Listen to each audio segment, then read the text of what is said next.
basically, if you look over that way, if you pan back to my garden, see the magpie on the gate? What I used to do is I used to feed all the sparrows in my garden, and they're lovely, lovely sparrows.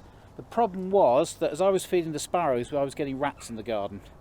And when I called a health visitor in and sort of said, well, I've got rats in the garden, he turned around and said, well, that's your problem. Your feeders, it's all coming down, you're feeding the rats. So I said about 3 years ago, brought it over here, a few of them, kept going, bought a few more, and that's where I am ever since. Now it's my main job. There you go. Yeah, there he is. Hello, boy. He might not come because there's a few of us here.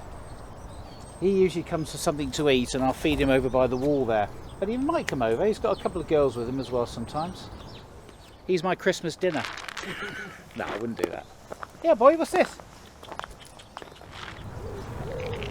Good boy. I don't know how good your sound is. Can you hear him? Slightly. Might be quite difficult, but he's making a sort of a panting sort of noise. That's him getting quite excited. Yeah, good boy, aren't you? Right, let's get some seed. Right, what you got us? Tesco wild bird seed. Everyday seed, but that is a lovely thought. No, thank you very much. No, I appreciate that. I'd like to know what to do better. I mean, I think my friend over in Saltash is very, very into hedgehogs, and she's got a feeding station in her garden, and she's been trying to sort of help. In fact, a couple of them where she's found they've been underweight, she's taken to rescue centres. I don't know if you may have heard about this, but if they're not a certain weight as they approach winter time, they won't survive. So what these volunteers basically take them away, force feed them cat food or whatever they have to do, put the weight on, a bit like me, and then they're fine for the winter time. But she's very much into hedgehogs, and I've only ever seen one hedgehog here in 27 years. That's it. So I'm just wanting this sort of better way of sort of helping them out.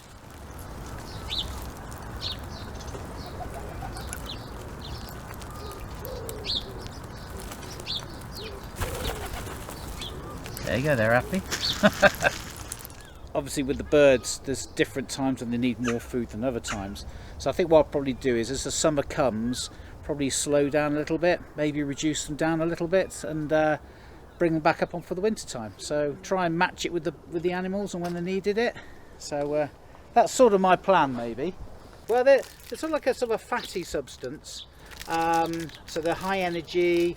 There's bits of seed in and stuff there as well.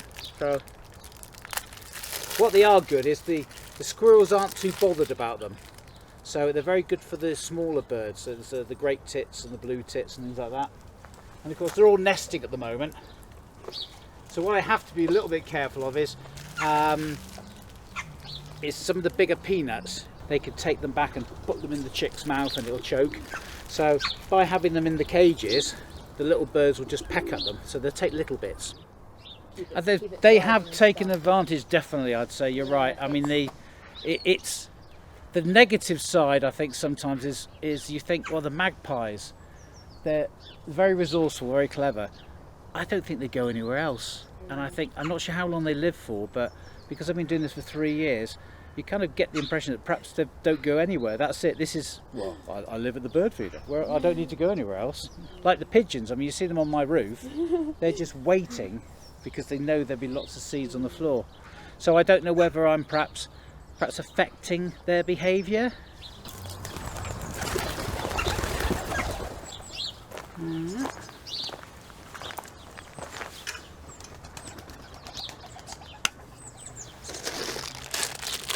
these balls are quite good. Similar sort of thing there. Again, that sort of fat balls, I think they call them, bird fat balls.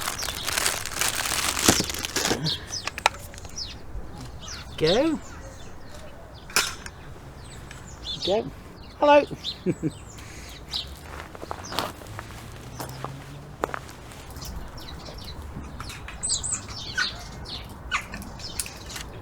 you go. Have you seen the really serious bird watchers? They come. I haven't seen any for a few weeks actually. they come along with big long lenses, and they've got all the combat gear, and they're sort of there quietly and sort of shuffling around like this. And I'm feeding them, and they're sort of like over there, and you think, and they're watching the birds and things like that, and you think, in fact, I wonder if there's a bloke over there with a cap on. No, he's got a dog, not him. I haven't seen him for a couple of days, but you chat to them, and the only thing that annoys me, I don't want to be negative, but is you just think, could you not bring a bag of seed with you? Because they're literally over there watching me do this, and it's almost like they're using it as a base. But so that's quite amusing. I usually come across here with a set of steps, so every month or so I'm doing this. Have you seen my squirrel-proof little tube? Yeah. It's supposed to deter them a little bit, but I don't think it does. So I know I keep mentioning squirrels. I'm only angry with squirrels because I don't mind one, I don't mind two, but one morning, honestly, there was 5 of them here. What they've learned to do is lift that up, literally climb in, and they take all the nuts out of it. And that's it. That's their little hobby. Squirrels do a better job than me. So what I've done, this is my first anti-squirrel device, is I've got a chain, and put the chain across the top and hooked it, and the idea was that try and stop them doing that. It sort of works. But what they have done is they've actually chewed their way through the hook sometimes just to get in. Very resourceful. I've had to put some more wire in the bottom, because what I found is the nuts were going within a day, and what I found is if I just turn it around this way, is they were literally chewing the way through the welds at the bottom. I mean, the teeth are immense on them and really strong, so literally they were pulling that apart and the peanuts were just falling out. Let's just fill that one up. There you go.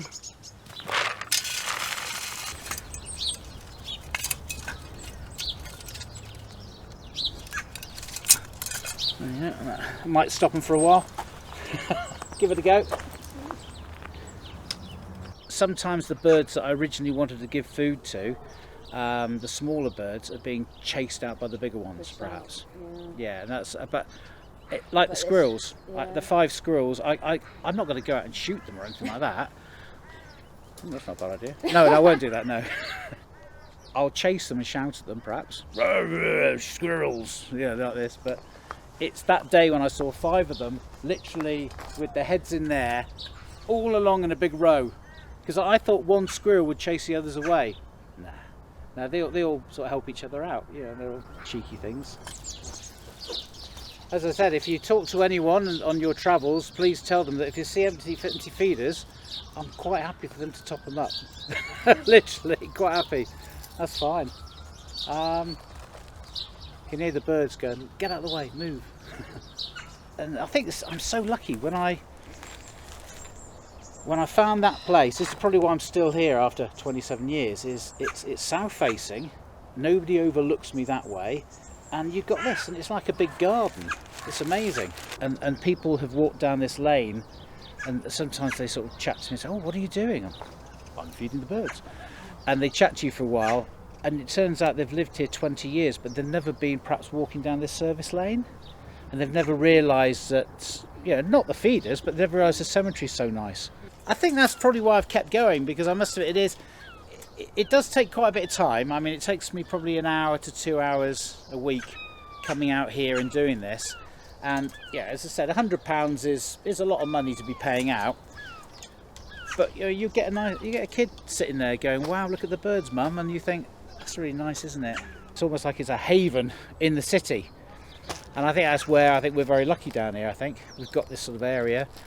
It's not overcrowded, it's well looked after. Happy days. There you go.